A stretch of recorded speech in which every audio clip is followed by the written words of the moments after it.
Tail Gunner here. As you see, I'm out with full backpack overnight trip again after last year's little incident. We're here on day 2 at Graves Creek, the trailhead to East Quinault.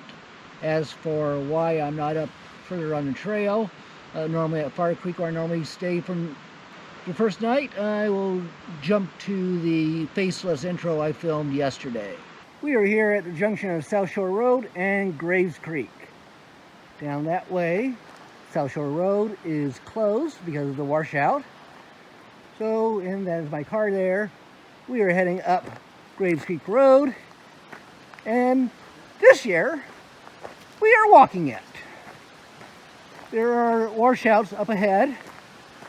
The road is closed to traffic. It is not closed to hikers, bicyclists, or maybe even animals. So, if we want to get to Enchanted Valley, instead of a 13-mile hike, it's a 20-mile hike.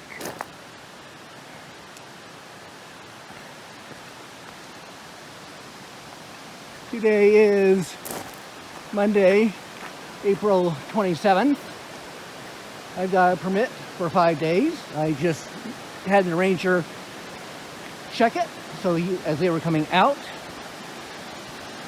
So it's 2 days in. Base camp, Wednesday, slack pack day hike, up and back, and then Thursday, Friday out. We will see where we get to with that schedule. The important thing is getting out, not reaching a set destination. It'd be nice to get all the way into the Enchanted Valley, see the chalet if it's there or not, but I actually have word from the ranger what the answer to that question is. So I will shut this off and hike a road. Now we're back here on the morning of day 2. Sort change of plans. The original plan was to do 5 days, 8 miles a day to cover the 40 miles to and back from Enchanted Valley. I have talked to the rangers, they've checked my permit, and I asked about the chalet. The chalet is still standing. There has been significant erosion around it, but it has not yet gotten to the point where it's imminently threatened. Because of that, I decided not to push all the way into the valley for this 5-day trip. I've got to be work on, today is Tuesday, I've got Monday through Friday for this trip. I work weekends standing on my feet all day long, and I knew 40 miles, 5 consecutive 8-mile days was going to be pushing it, and I decided to pull back. We're going to do 4 6-mile days. So day 1 was up here. Day 2 today we will either get probably to O'Neill. If I'm feeling around eventually, we could go to Pyrites, but probably just going to O'Neill. There's also a stealth spot I'd like to check out, so I may even do that. Don't know what today brings. Anyway, then Wednesday we are back here, somewhere in Graves Creek Campground. I had the entire campground to myself because there is no vehicle access. And then Thursday will be out and giving me a Friday rest day before working the cruise ship pier on Saturday morning. So that's the plan this week. We will bring along, I know we have a large blowdown in 3 miles, sort of a challenge to get over, I have heard. So that's, if nothing else, I will turn on the camera then. 6 1/4 miles hiking up Graves Creek Road. We have now made it here to the Graves Creek Trailhead. You can get permits to go overnight if you contact the directly. That's Wilderness Information Center in Port Angeles. You can do it by the phone, which I did. You cannot do it online. So even though the road is closed, that has not prevented the trail maintainers from getting their work trucks up here. Anyway, now we're on a trail.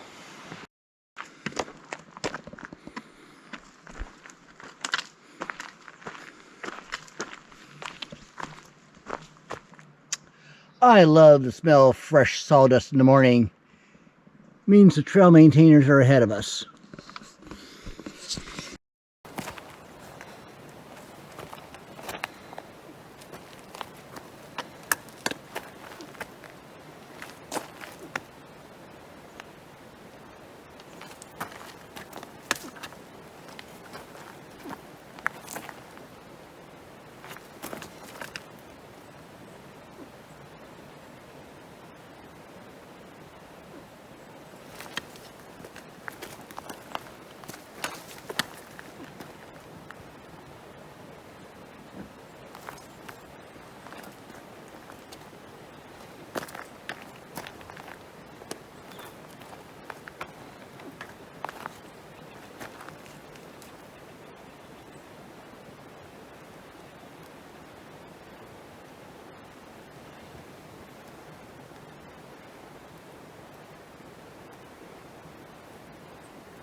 Two bears, mom and cub.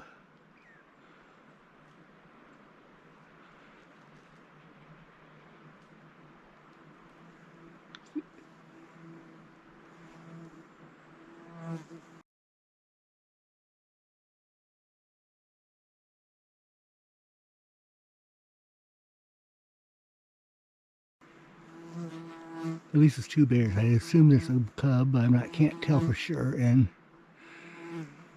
we're not moving any closer. I think they knew I was here before I knew they were there.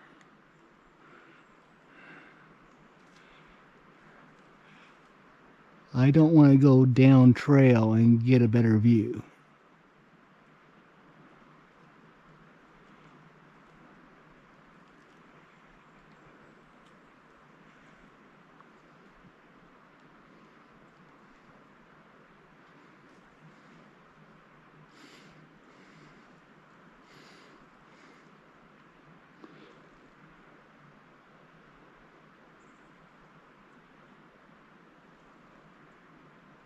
He's sniffing.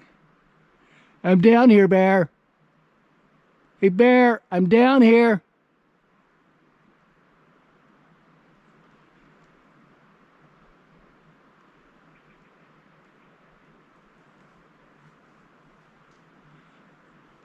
I'm staying right here.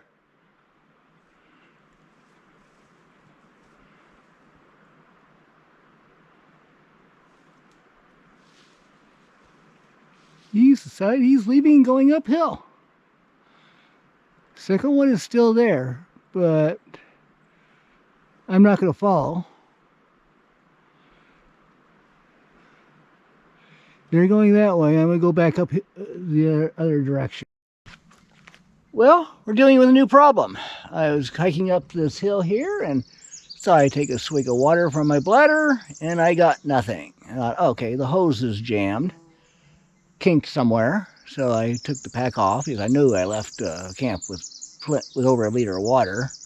Took the pack off, find the kink in the hose, and came to find the bladder is completely dry. I did not drink that water, so I don't know where the water went. The pack bottom seems to be dry, so I don't know where it's leaked out or what. Fortunately, I've learned that you never have one source of water, so I had the water in the liter Nalgene there. So either smartly or foolishly, I put that water back into the bladder so I can drink and hike. I hope I didn't put my only water into a leaking container. If I did, I will let you know that I'm stupid. The good news is that this trail is no shortage of water spots. I've got 2 water filters with me. I've got 2 bottles there to hold water in addition to the bladder, so we're not dependent on the bladder working. a new challenge in backpacking that you always have to be prepared for to improvise and troubleshoot. We're going to get on the heading up this hill and hopefully start sucking on that bladder again and maybe getting some trail mix. Well, the water situation has been partly rectified. It came down here and there's a stream coming there. This is still an old road bed, so there's a culvert here coming out here. And I thought, that's not too hard to get down to. So I do have water. My Nalgene is now full. I am just muddier and wetter than I thought I was going to do in getting it. I mean, I knew the grass would be wet, but I didn't expect there to be so much mud. That actually what I had is when I stepped down off the grass onto the what looks like a little bank beach there, it's really not there. Anyway, so, but we got water in Nalgene, and we also have water from the wet grass and everything. And also I filtered using my Sawyer squeeze on my lap, so I now have residual from that on my lap. So maybe all this water will just, by osmosis, enter my body. This is not the first major work that I've come to. We're not counting blowdowns on the Quinault this year. Trail crew has done an absolute fantastic job of cutting through, and not only cutting through, but obviously repairing the trail. There's already been one tree that came down that caused a slump that they repaired. So first part of this trail is really great. Yeah, I just crossed Pony Bridge. Coming out, I passed the trail crew, and they said they cleared up to Pony Bridge. And, you know, trail crew, you can definitely count them to be really accurate. They've cleared up to Pony Bridge. Well, the good news is that this is more manageable than it's been the last 2 years. The bad news is that it's only April and it's not flowing a whole lot better. It should be flowing, and you have this whole area in a little pond. We are really short on water this year. I've passed 2 or 3 blowdowns since Pony Bridge. They were of no consequence at all, and I kept saying, wait for the big one. I kept playing, well, that's not a big one. That's not a big one. I think I have found the big one.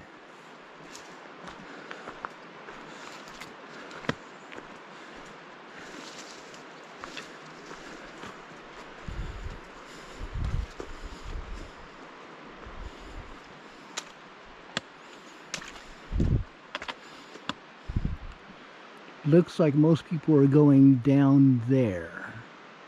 Some people are going up to it. Huh. I don't know what's on the other side.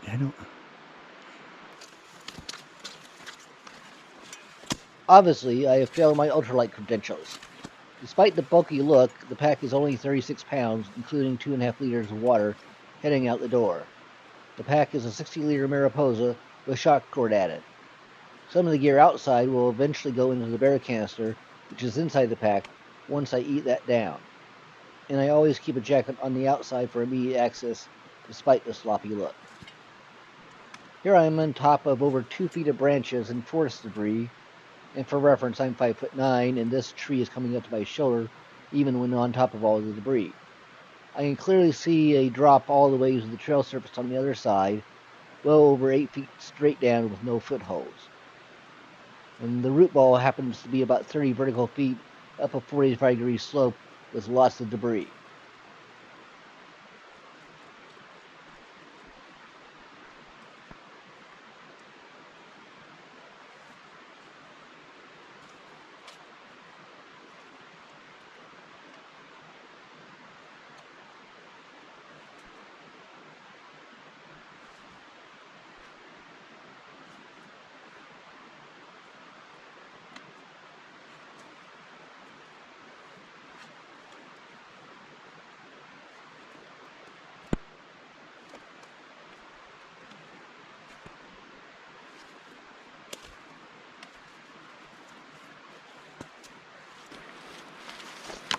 As I suspected, the drop-off on the far side is way too big to navigate. Potentially you could throw your pack over. And then maybe if you had a partner to help you down, certainly nothing solo is going to do.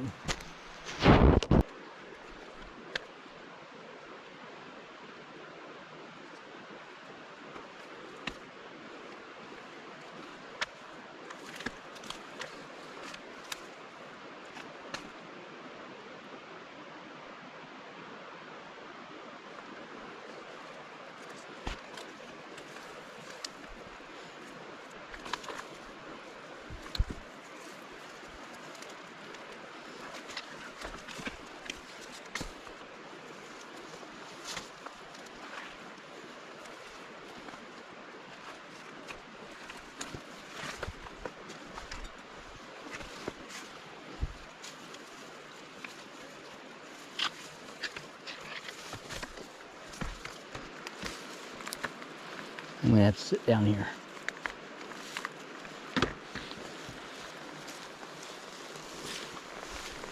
Oh!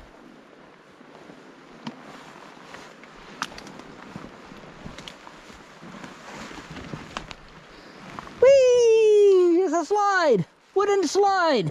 Yes!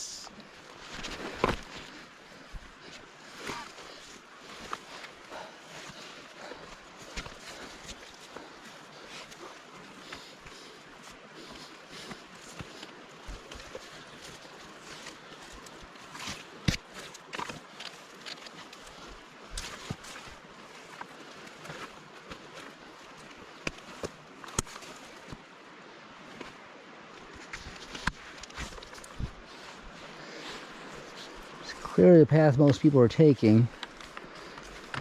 I can't, it's hard to tell how much is what's underneath all these branches and how much there's, on top of enough of small branches, they probably support me. I wonder if I just crawl.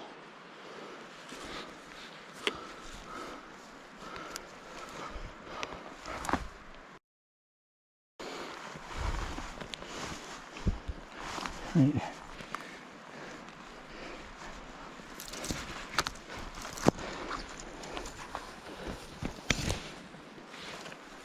Holding on to branches in case I break through because there's holes here.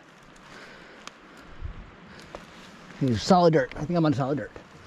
I'm on something. Now, there's still a drop here.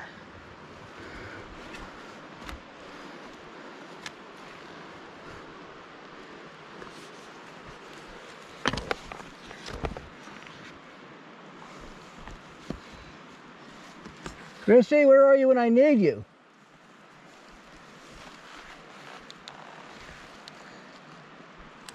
I don't know. Look at going up and around the root ball. You got the two other trees there. If you come back down, there's big drops on it if I go over that thing.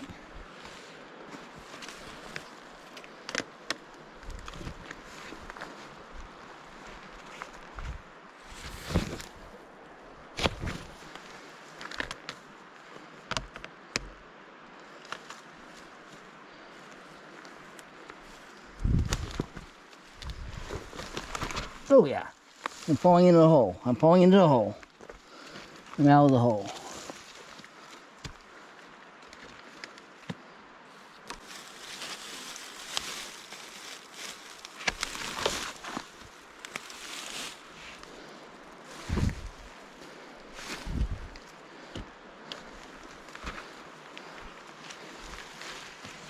And back to the slide. All right. Childhood memories, going up a slide backwards.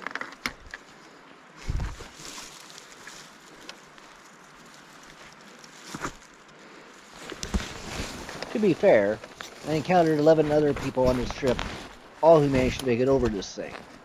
However, 10 of them were in groups, and all of them were younger and more agile than me. In hindsight, someone with better balance could probably get on top of the tree and maneuver along this length to find a better drop-down point, because the access points I reached, there was very unlevel ground on the other side after a 6 to 8 foot drop.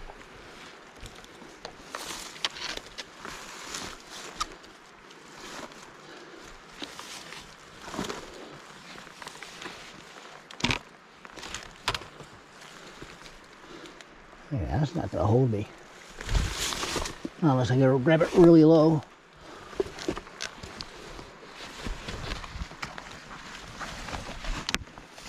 Huh! Trail! I'm on the trail! Let's see if I can stand up and reevaluate.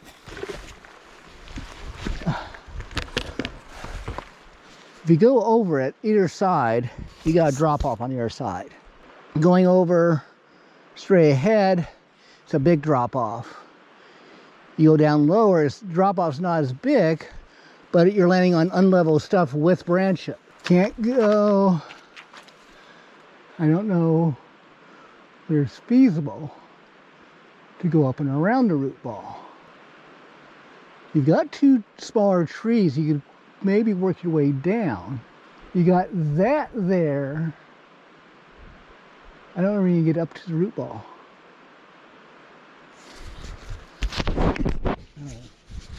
So there's two, when I got up there, I saw there were two smaller trees on the other side of it that run from the root ball to the back down to the trail. So you probably could use those as a railing coming back down. The question is, can you get to the root ball from this side? Is that easier or safer than that way? I don't want to drop my pack over and not be able to get over. I mean, I thought about walking up there, dropping my pack over, and then lowering myself down, but I'd hate to not be able to do that and not have my pack on the other side then.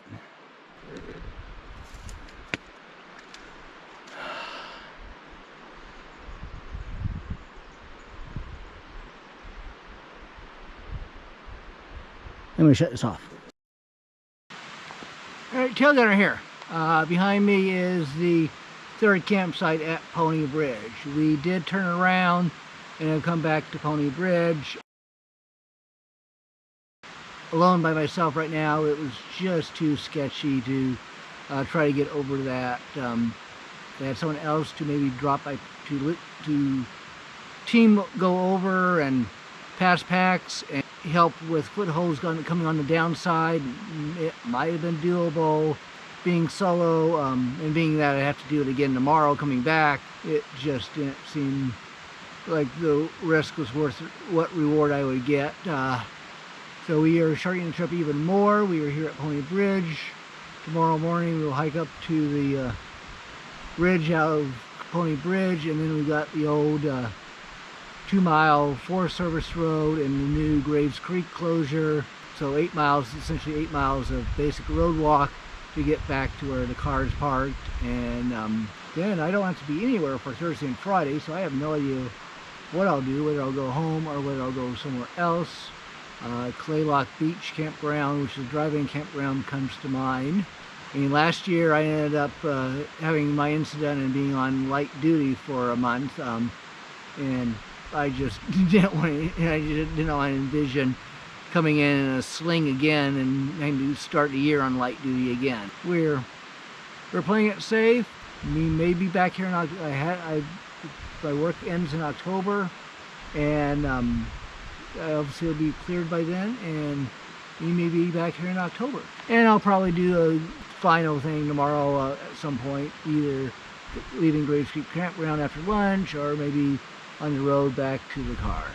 Or we'll have a video at Epilogue Beach.